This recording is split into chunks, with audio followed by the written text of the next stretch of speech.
Viloyat hokimi vazifasini bajaruvchi Aziz Boboyev mas'ul rahbarlar ishtirokida hududlarda aholiga qulay shart-sharoitlar yaratish, ularning munosib hayot kechirishlarini ta'minlash yo'lida olib borilayotgan ishlar bilan tanishdi. Shaharning O'zbekiston ko'chasida barpo etilayotgan bolalar va yashil jamoat bog'ini ko'zdan kechirish chog'ida quruvchi va loyihachilarga bu bog' odamlar kelib hordiq chiqarishlari uchun zaruriy sharoitlarga ega bo'lishi kerakligi, mavjud binolarni saqlagan holda ta'mirlanishi yuzasidan tavsiyalarni berdi. Navbatdagi manzil Gagarin va Rudaki ko'chalari kesishmasi bo'ldi. Xabaringiz bor, mana bir necha oydirki ushbu hududda tunnel qurilishi ishlari olib borilmoqda. Mas'ullar viloyat rahbariga ushbu yo'nalishda bajarilayotgan ishlar haqida ma'lumot berishdi. Unga ko'ra, chorrahadagi gaz, suv hamda aloqa tarmoqlarini ko'chirish ishlari deyarli yakuniga yetgan. Hozirda yo'lning har ikki chetida avtomobillar harakati yo'lga qo'yilgan va ko'chaning o'rtasida qurilish ishlari olib borilmoqda. Viloyat rahbari imkon qadar avtomobillar hamda odamlarning harakatiga xalal bermagan holda ularga munosib shart-sharoitlar yaratish zarurligini bildirdi. Bu yerda yo'l harakati xavfsizligi xizmati xodimining doimiy navbatchiligi asosida ish olib borishi lozimligi yuzasidan mas'ullarga topshiriq berildi. Aziz Boboyev shu kuni Samarqand shahar aholisini uy-joy bilan ta'minlash maqsadida temir yo'l orti hududda renovatsiya tamoyili asosida zamonaviy turar joylar barpo etish borasidagi ishlarning borishi xususida quruvchilar bilan muloqotda bo'ldi. Shuningdek, Samarqand temir yo'l vokzaliga qarashli bo'sh turgan obyektlar ham ko'zdan kechirildi.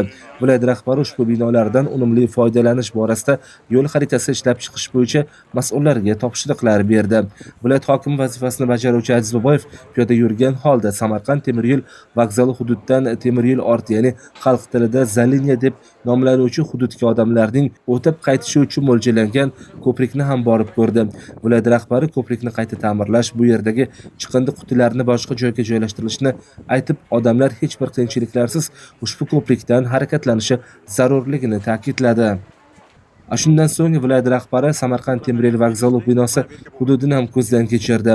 Yo'lovchilar uchun munosib sharoitlar yaratish maqsadida viloyat rahbarining ko'rsatmasi asosida bugun vokzalning oldigacha bo'lgan yo'l ochilgan bo'lib, avtomobilda, avtobuslarda kirib chiqish uchun sharoitlar yaratilgan, eski to'siqlar olib tashlangan. Aziz Boboyev vokzaldagi eski yer osti yo'lini qayta ochish zarurligi, yo'lovchilar ana shu yer osti yo'li orqali shaharga kirib kelishi yoki aksincha temir yo'lning 3 va 4 yo'lagiga to'g'ridan-to'g'ri chiqib borishlari uchun imkoniyat yaratilishini ma'lum qildi.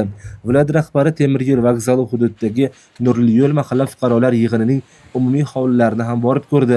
Ushbu uylar o'rnida renovatsiya asosida ko'p qavatli uylarni qurish bo'yicha loyiha tayyorlash borasida mas'ullarga topshiriqlar berdi. Shuningdek, vokzal hududidagi transport prokuraturasi yonida joylashgan bog'ni aholi dam olish maskaniga aylantirish, hududni obodonlashtirish borasida bajariladigan ishlar ko'lami belgilab olindi. Shu kuni 4-son bolalar musiqa va san'at maktabi faoliyati ham o'rganildi. Maktab 1964-yilda tashkil etilgan va o'tgan davrda 3 qavatli yangi bino barpo etilgan. 150 o'rinli maktabda o'quvchilarga musiqa sir-asrorlari o'rgatiladi.